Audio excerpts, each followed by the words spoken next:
Dutiable goods that are not declared by any person arriving within the Philippines, if not imported contrary to law, shall be seized, and the traveler may obtain the release of such goods, upon payment of a surcharge equivalent to 30% of the landed cost of such goods, in addition to all duties, taxes and other charges due.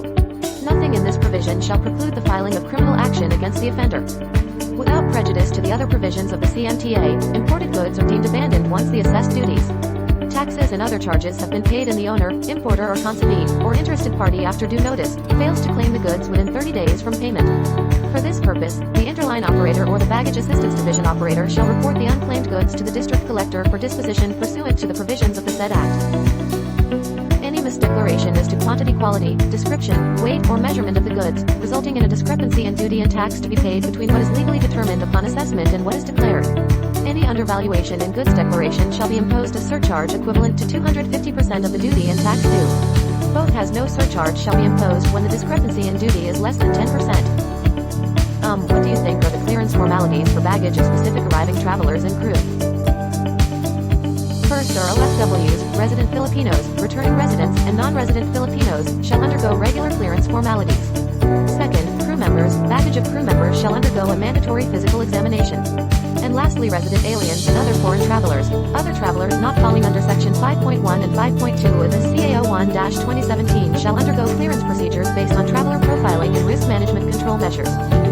What do you think are the clearance formalities for those availing of Section 800 F and G of CMTA?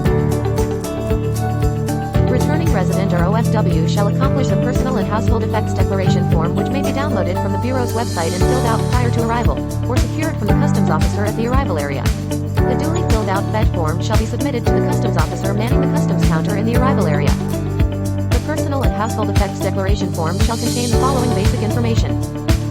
OFWs, resident Filipinos, returning residents and non-resident Filipinos shall accomplish the information sheet, which may be downloaded from the Bureau's website and filled out prior to arrival or secured from the customs officer at the arrival area. The duly filled out information sheet shall be submitted to the customs officer manning the customs counter in the arrival area. The information sheet shall contain the following basic information.